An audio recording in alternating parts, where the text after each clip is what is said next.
Wigeze wibaza impamvu abana cyangwa abantu bakuru buri gitondo babyuka bashishikajwe no kujya ku ishuri? Ubundi se byaje bite?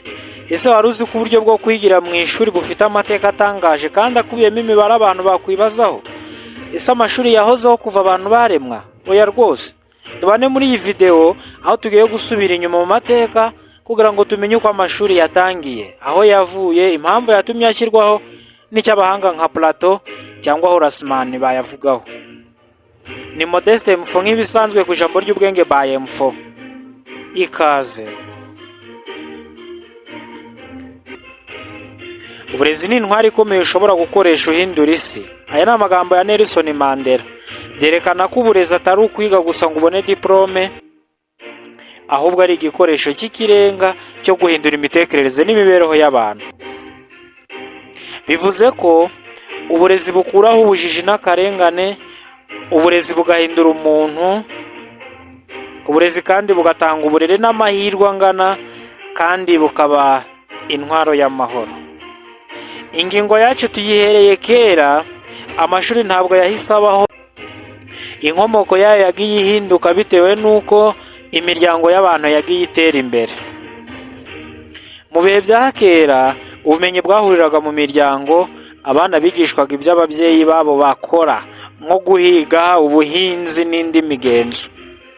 Mu myaka yo hambere cyangwa se muri Antikite, mu bihugu nka Sumeri cyangwa se Mesopotamiya, Misiri n'Ubushinwa, amashuri yo hambere yagaragaye agamije kwigisha kwandika no kubara. Byari bigenewe abana b'abakire cyangwa abazaba abakozi ba leta n'abatambyi. Bakoreshaga inyandiko nka cuneiforme cyangwa se hieroglyphs.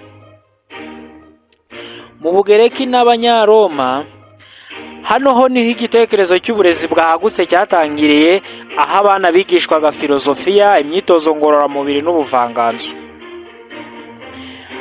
Naho mu gihe cyo hagati cyangwa middle age, ho amashuri yari agenewe cyane cyane abihaye Imana, monastère mu Burayi.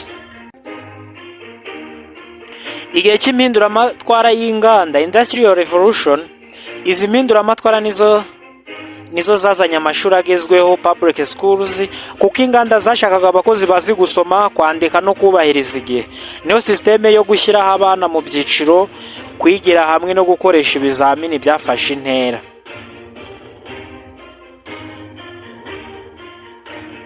Amashuri ya mbere yitwaga Eduba cyangwa se inzu y'ibibaho, yagaragaye muri Sumeri, muri Mesopotamiya, uyu munsi ni muri Iraq. Hashize imyaka igera ku 3500 mbere y'ivuka rya Yezu. Mu mibare, ubushakashatsi bwerekana ko 1% gusa by'abaturage aribo bari bazi kwandika no gusoma muri icyo gihe. Kwiga byafataga igihe kirekire kuko umunyeshuri agombaga gufata mu mutwe ibimenyetso birenga 600 by'inyandiko ya cuneiforme. Iyi cuneiforme ikaba inyandiko yo mu buryo bwa kera cyane bw'imyandikire bwavumbuwe n'Abasumeri bo muri Mesopotamiya, uyu munsi ni muri Iraq, hafi y'umwaka w'3200 n'3500 mbere ya Yezu. Izina cuneiforme rikomoka mu ijambo ry'ikilatini cineus, risobanura ishyiga cyangwa ikintu gifite imiterere y'urukiramende cyangwa ubuhiri. Kuko imyandikire yayo yagiraga imiterere imeze nk'utubumbe duto twegeranye bamanikaga mu ibumba ryatose nk'uko bigaragara muri aya mashusho. Mu Bugereki bwa kera, umuhanga Plato yashyizeho ishuri rya mbere ryitwa The Academy mu mwaka wa 387 mbere ya Yezu. Plato yavugaga ko intego y'uburezi ari uguha umubiri n'ubugingo ubwiza n'ubutungane bwose uko bishoboka. Bisobanura ko uburezi nyakuri atari ukwiga gusa ngo umuntu amenye ibyo mu bitabo ari bwo bumenyi, ahubwo ari ugutegura umuntu mu buryo bwuzuye, haba ku mubiri no ku mutima cyangwa mu bugingo no mu myitwarire, kugira ngo agere mu rwego rwo hejuru rw'ubutungane n'uburanga. Excellent. Mu kinyejana cya 19 haje undi mugabo witwa Horasman, ufatwa nka se w'amashuri rusange, father of common school. We yizeraga ko uburezi ari bwo muringaniza mukuru w'imibereho y'abantu, the great equalizer of the conditions of men. niwe watumye leta itangira kwishingira ko buri mwana wese agomba kwiga ataraba abakire gusa. Mu myaka y'1800 isi yinjiye mu mpinduramatwara y'inganda. Mu mwaka w'1820 munsi ya 12% by'abantu ku isi nibo bari bazi gusoma no kwandika. Uyu munsi muri 2026 umubare urengeje 87% ku rwego rw'isi. Ariko abahanga benshi muri iki gihe nka Sir Ken Robinson banenze systeme bavuga ko amashuri yica ubuhanga n'ubuvumbuzi creativity kuko yashyizweho mu ishusho y'inganda. Murabyibuka ibi twabivuze ko haruguru mu mpinduramatwara y'inganda ariko inganda zagize uruhare mu mashuri rusange kuko zashakaga abakozi bazi gusoma, kwandika no kubahiriza igihe. Kuva ku bibaho by'ibumba by'Isumeri muri Mesopotamiya kugeza kuri mudasobwa dukoresha uyu munsi mu ishuri ryagiye rihinduka kugira ngo rihuze n'igihe. Ngaya amateka nuko amashuri yavuye mu muryango agera ku ntebe y'ishuri dukoresha uyu munsi.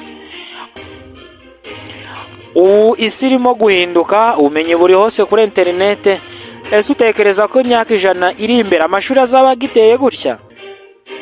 Cyangwa wowe utekereza ko amashuri uyu munsi akigisha abantu kuba abanyabwenge cyangwa akora abakozi b'inganda gusa? Dusubize muri comment. Reka turebere hamwe impamvu umuntu akwiye kujya kwiga. Kujya kwiga si ukwiga gusa kugira ngo ubone impamyabumenyi cyangwa diploma, ahubwo n'urugendo rwo kwagura imitekerereze n'ubushobozi bwa muntu. Ibi nibyo bituma umuntu yigirira icyizere, agahangana n'ibibazo by'ubuzima, akanafasha sosiyete. Dore impamvu nyamukuru zikwiye gutuma umuntu yiga. Impamvu ya mbere ni ukwagura imitekerereze, critical thinking. Kwiga bituma umuntu abona isi mu buryo butandukanye. Ufite ubumenyi ntapfa kwemera ibintu uko bije, ahubwo arabanza agakora isesengura, critical thinking. Nk'uko Aristote yigeze kubivuga ati, uburezi ni igiti gifite imizi isharira ariko kikagira imbuto ziryoha. Iyi mbuto ni ubushobozi bwo gufata imyanzuro ikwiye mu buzima. Impamvu ya kabiri umuntu akwiye kwiga ni iyihe rero? Kwiga bizatuma ugira amahitamo meza, decision making. Ubumenyi ni itara. Iyo wize uba ufite ibikoresho byinshi byo guhitamo neza mu buzima, mu byirari, mu mibanire ndetse no mu migirire ya buri munsi. Kwiga bituma umuntu ataba uwo bikorerwa passive, ahubwo akaba ukora ibintu active. Impamvu ya gatatu ni ukwigira no kwigenga, self reliance. Mu isi y'uyu munsi ubumenyi niyo nzira ikomeye. Kwigira bituma umuntu abasha kwigira, ntakomeze gutekereza ko hari umubereyeho, ahubwo akiga kwifasha. Niba wiga financial management, uba witegura kwigira no kwirinda ingaruka zizamuka ry'ibiciro, inflation, nk'uko twigeze kubigarukaho kuri channel muri episode ya 10 kuri financial advisors.